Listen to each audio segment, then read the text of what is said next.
Hey everybody, it's Mr. Haskell, and I'm back with more things you should know by being alive.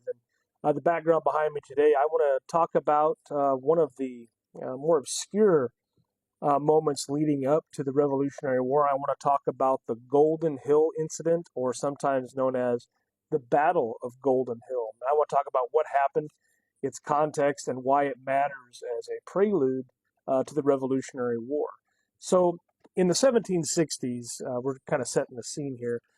Once again, tensions were rising between the colonists and British authorities over taxes and British troop presence, right? So we had the Stamp Act in 1765, and we had the Townshend Acts in 1767, and those taxes were imposed on the colonies without representation in Parliament.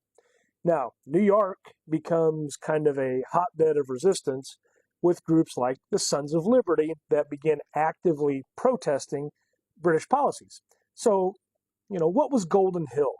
Golden Hill was an area in lower Manhattan near John Street, and it was named for wheat fields that once grew there.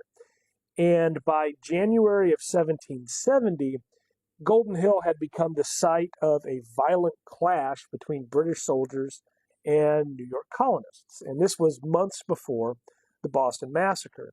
So, to set a little background here, the Sons of Liberty were protesting the British Quartering Act. And this act required colonists to house British soldiers in their homes and to supply British troops. And they put up liberty poles as symbols of resistance in New York.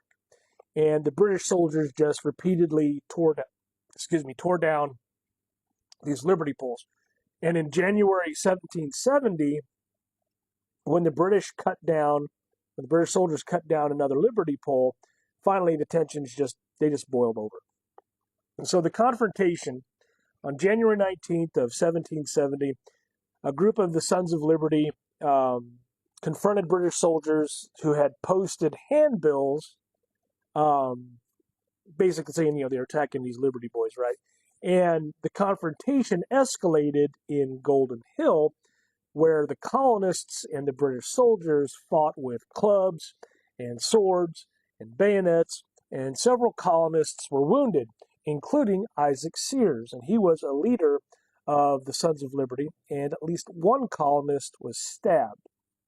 Some reports will also say that one of the colonists also died as a result of their wounds, but there's differing accounts.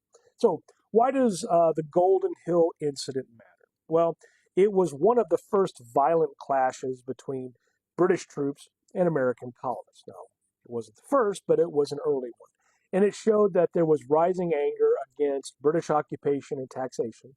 Colonists were willing to confront British soldiers directly. And the escalation of street-level resistance was, possible and on the rise before the Revolution. So it happened about 6 weeks before the Boston Massacre in March of 1770, but it's usually overlooked in American history.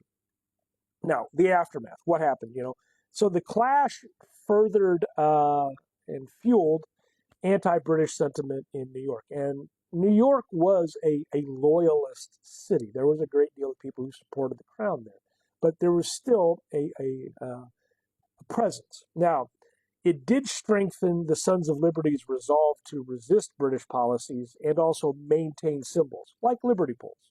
And Golden Hill became a symbol of New York's role in the growing revolutionary movement. So, why should you know this? Well, the Golden Incident reminds us that, one, resistance to British policies was not only in Boston, but across the colonies. Small incidents, street protests, community clashes helped build momentum for the revolution. And everyday people stood up for their rights, even when facing armed soldiers. So, this is kind of wrapping this up here. The Golden Hill incident was a spark in New York that showed that colonies were ready to fight for their rights. So, if you learned something new tonight, like, comment, follow, share. Hey, that'd be great for more things that you should know by being alive. Because understanding moments like Golden Hill shows that the American Revolution was built from local courage and local resistance. Thanks for watching.